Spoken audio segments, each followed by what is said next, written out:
Hello, everybody, and welcome to another episode of James's House of Rock.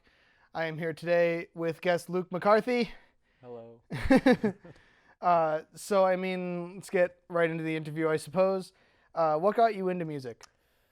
Kind of I guess really just one thing. My parents have always kind of been playing music since I've been growing up, a lot of classic rock, and when they took me to my first concert, which was AC/DC, I decided that listening to it was already pretty cool, so I'm like, now I want to do that.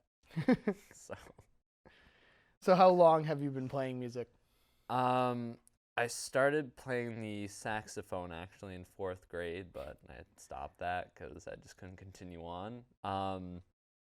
But as far as guitar playing goes, which is my main instrument right now, I've been playing since seventh grade. I'm not good at math, so I couldn't tell you how many years that is. I'd say at least four. 4 or 5, Four yeah. or five, yeah. But who are some of your biggest influences? Ooh, I have a lot of influences. As to whether or not they translate into any of the music that I play is that's a different matter entirely. Um, I like a lot of punk rock, hardcore, as well as like classic rock. So as far as hardcore goes, maybe Have Heart, Turnstile for punk rock. Dropkick Murphys, yes, they are punk. They are. They absolutely are. They're Celtic rock punk kind of Yep, thing. they do the hybrid well. And pop, and then for classic rock, almost pretty much everything under that umbrella. So, Fair enough. Fair enough. So, what instruments do you play? I guess fluently speaking, I play the guitar, but I have been known to dabble in the bass and the drums. But beyond that, not too much. Well, obviously, you play the saxophone as well. You could probably give me a saxophone, and I could probably play you two things, and that's it. There you go. So why the guitar? What made you want to learn the guitar? Ever since I was a kid, it was just something I kind of gravitated towards. I'm sure listening to AC/DC and just all those other very guitar-heavy bands helped shape that. But I definitely remember when I was younger, I'd tell my parents I want to learn to play the guitar, and then I just forgot about it for a really long time. And then in seventh grade, I'm like, hey, I want to do that again. And here we are. Where did you buy your first guitar? It was actually a Christmas gift.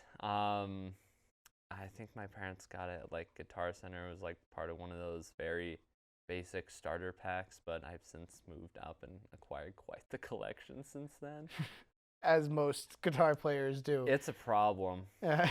I have like 4 or 5 or 6 now. I forget. There you go. That's a goal, to get so many that you then forget how many you actually have. My parents are already yelling at me. There's like, hey, don't buy anything else. You don't have enough space.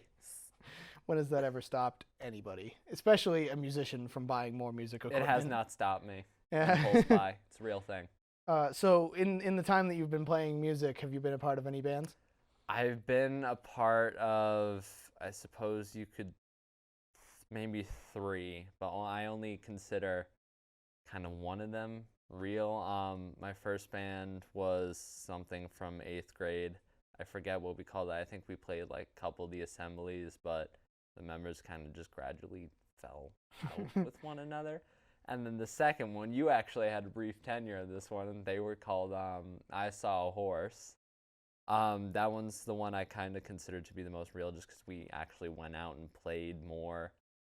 I suppose you could say out in the real world shows, even if it was through like a local music school. And then the third one being in the one I am now. It's actually you, me, and another kid named Anthony Luminello and Cam. We don't have a name yet, but we're getting there. Working on it. So more I Saw a Horse was the one that really did things. What was your strangest experience within I Saw a Horse? Maybe I'm trying to think of a good one. I suppose turning off all the lights and practicing isn't probably the weirdest thing. guess maybe the weirdest thing that ever happened was every time I tried to sit down at the drum kick, they'd all look at me and go, "No, don't do it." And they just figure it out instantly. Not a good drummer. So, what has been your favorite show to play, whether it be with I Saw a Horse or any of like the ensembles or anything you'd been a part of? Let's see, show that I played. I'd probably say probably the first show that we did at the Burren, or one of the Burren shows. I forget which one that we did a basement song. It was called "Promise Everything." That was our first time. Oh yeah, Yep. the first time, that one, that was really fun. I did enjoy the second Burn show when we had Cam singing as well, but we had like 3 guitar players on stage. That kind of made it a lot harder to move around. Yeah. So beside shows that you've played in, what has been your favorite show to see? Ooh. Like what's been your favorite concert? I've seen a lot of different concerts, but just because this one has a lot more interaction, I went to go see Have Heart back in July. They had been retired since I think like 2009, but they reunited for like 4 or 5 shows, and one of them was in Worcester. So it was at the Palladium, but they have like an outdoor stage now, and they had no barrier. And since this was a hardcore band, you have the entire crowd moving, and if you try it hard enough and you get up to the front, you can basically like reach your arm up, and there's a dude on stage who will pull you up, and then the rest of the crowd will push you up. So I actually got to go on stage, run across, and just jump into the crowd. So just because of pure participation and the ability that I got to jump off stage, seeing Have Heart's probably my favorite show to date. All right. I mean, that's pretty good reason as to why. But if you could put together a concert, what would your like dream lineup be? Oh, that'd be a mess, because I like. It doesn't have to be like the same genres. Oh, it doesn't have to like match. This is your show. I was gonna say I like so many different kinds of music.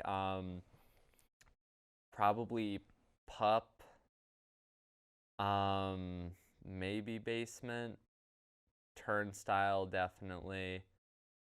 Cake, that's more of a rando throw-in, but I was gonna say that seems to be the odd man out right now. Cake's a really good one. Weird Al Yankovic. There you go. Even though he doesn't tour that much anymore, he's still such a great show.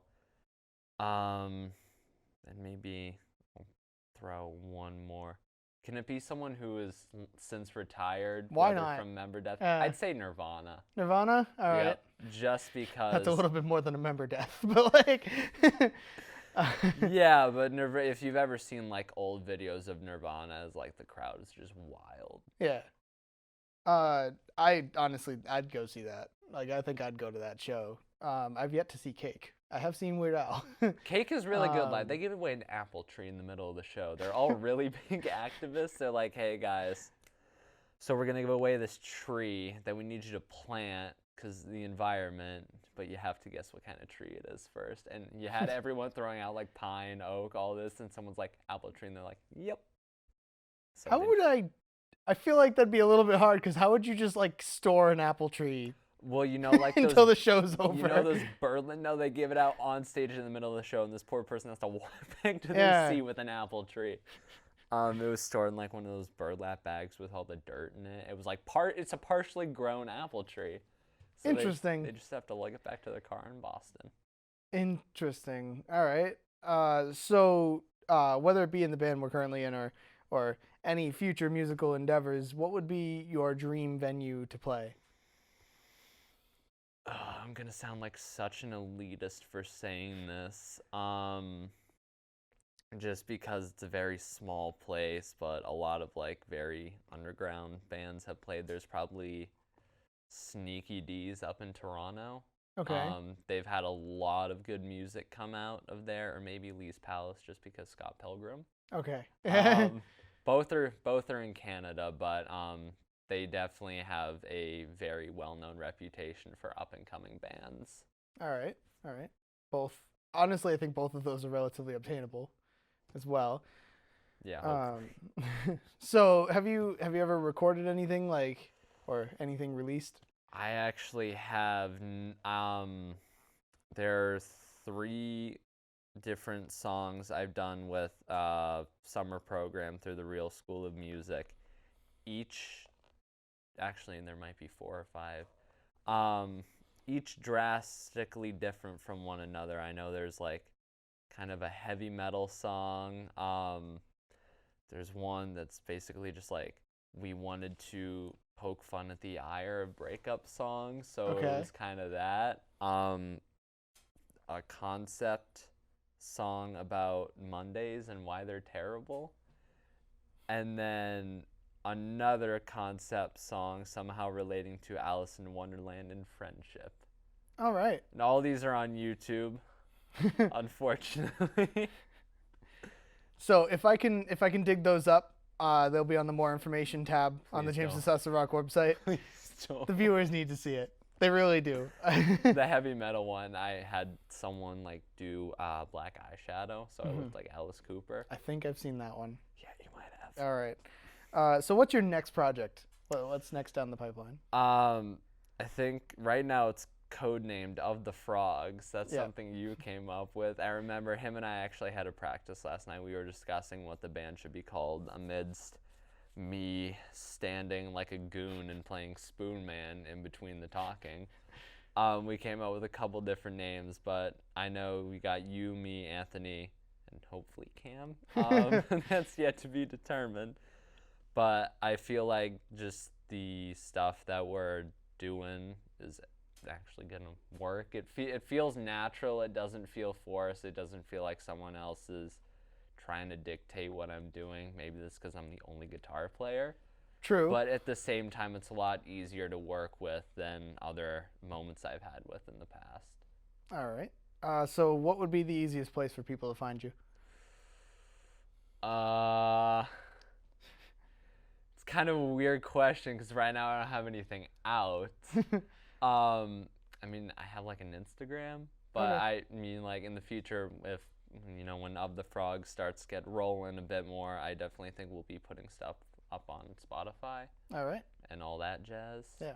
So. All right. Well, thank you for answering a couple of questions. No we're going to throw it to me real quick to do a band spotlight on A Day to Remember, and then we'll be right back here to have another installment of our CD spinning game and see if Luke can take down the reigning champions.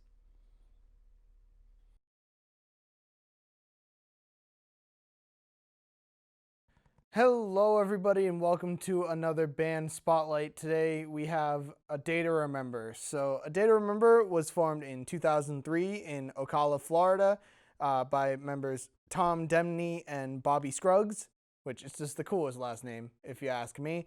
The band currently consists of members Jeremy McKinnon, Neil Westfall, Joshua Woodard, Alex Shellnut, and Kevin Scaff. These are really cool names, guys. I really like your names. They first signed to independent record label Indianola to release their first album, and their name was Treason, before signing to Next Step Up label Victory Records. Their next 3 releases, which would be their biggest, would be released under the Victory Records label, including For Those Who Have Heart, Homesick, and What Separates Me From You. Shortly after those albums were released, the band was involved in a lawsuit with label Victory regarding their royalties, claiming that they owed them over $75,000. Victory claimed it was because A Day to Remember wanted to end the contract before it was supposed to be over. The band was supposed to have recorded 4 albums, whereas they only recorded 3. The band would win the lawsuit inevitably, winning over $4 million from the label and being able to self-release their next album that was supposed to come out of Victory, Common Courtesy. The band has released 1 more album since, Bad Vibrations, which fared well on both the radio and critically. And just a few days ago, the band released a new song, Degenerates, as well as announced their new album, You're Welcome, to be released on Fueled by Ramen, a new label for the band, which I think is a good move. This will be the new song and the change to the record label will be talked more in depth on the today's album review corner right after the CD spinning game. But honestly, A Day to Remember is such a weird mix to me. Like, they have a lot of metal influences, but they're also pop punk. Like, they include a lot of pop punk aspects to it, but they generally have like metal melodies and guitars and drums and everything, and it makes for a really interesting sound that can also sound like a mess depending on which ones you listen to. Like Homesick, this one down here in the front of me, really sounds the best in terms of that weird mix of metal and pop punk.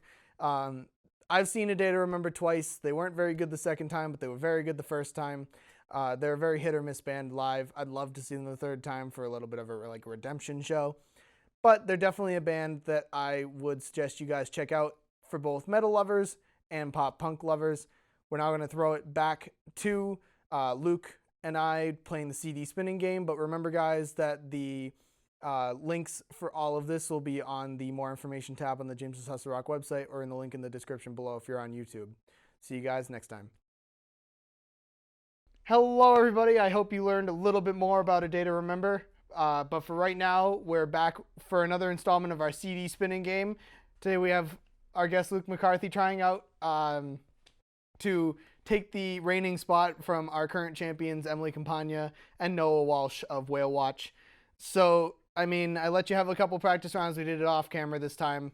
But so you get 3 tries. And I'm going to take the highest time of those 3 tries. Makes sense. As I have with all the previous guests. So if you want to prep for your first spin, we can get started. I've got my stopwatch all Emily set and in ready. Whale Watch? No. Oh, Those are 2 different episodes. Oh, okay. I was like, oh. Okay. All right. All right. I think I'm ready. And I'm hitting start now. Oh, wow. It's like 4 seconds. Not bad, not bad. I was like, that's... All right, let's try number 1. They did it for 5 seconds. It's going to be hard. All right, ready. And go. Ah. All right, I'm going to give you pity on that one and let you try another. Yeah, not count that as an official try. I need to do it less forceful. Okay, all right. And go. That was actually really good. That was almost 5 seconds. 4 seconds and wow, no, you're good at this. 4.4. You are actually pretty good. Yeah. All right. All right, and one more try. And go.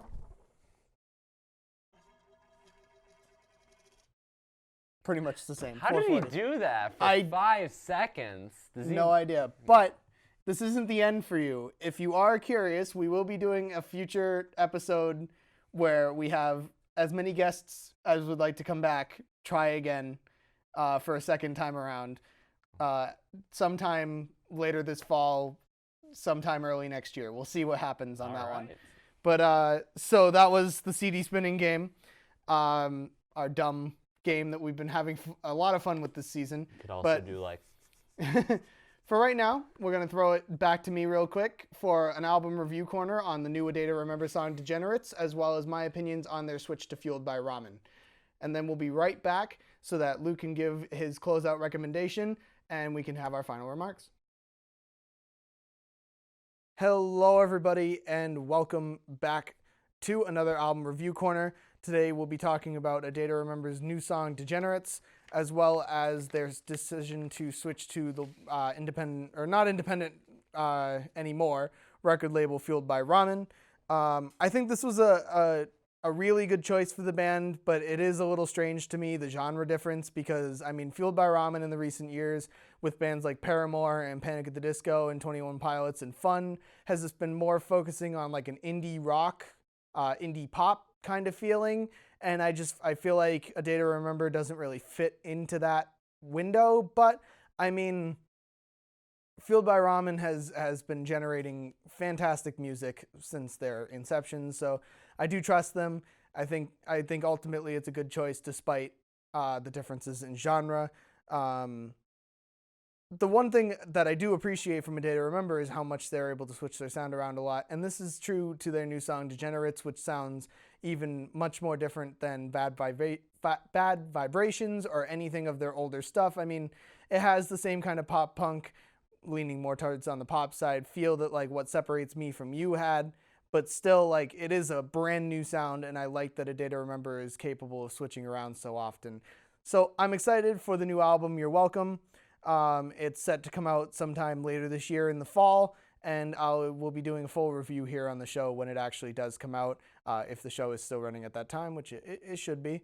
But the links will be in the More Information tab on the James and Susser Rock website, as well as in the links in the description below if you're watching this on YouTube, so you can check the song out for yourself, and as well as keep track of for when the You're Welcome album comes out. However, now I'll be throwing it back to Luke and I so that Luke can give you guys the closeout recommendation and we can say our final remarks. Thank you all so much for watching, and I'll see you next time. Hello, everybody. Welcome back. I hope you learned a little bit more about the new A Day to Remember song and maybe are excited about their new album as I am. But we have reached the end of our show. So right now I'm going to throw it to Luke real quick, and he's going to give you guys a closeout recommendation. Hey, so if any of you guys like heavy metal or just kind of weird psychedelic experimentation, it's not too hardcore, I promise you. Check out King Gizzard and the Lizard Wizard, and they have a new album out. It's called Infest the Rat's Nest. That's mostly all metal, but if you check out some of their other things like Oddman, Snonagon Infinity, Sketches of New Brunswick East, you'll find a whole bunch of different genre overcrossing, and they're a very, very cool band, and you should go check them out. All right, thank you very much. And that recommendation will be on the More Information tab on the James and Susser Rock website, as well as in the links in the description below if you're watching this on YouTube. But thank you very much, Luke, for coming on the show here, answering a couple questions and playing our game. We will see all of you guys on the next episode of James and Susser Rock.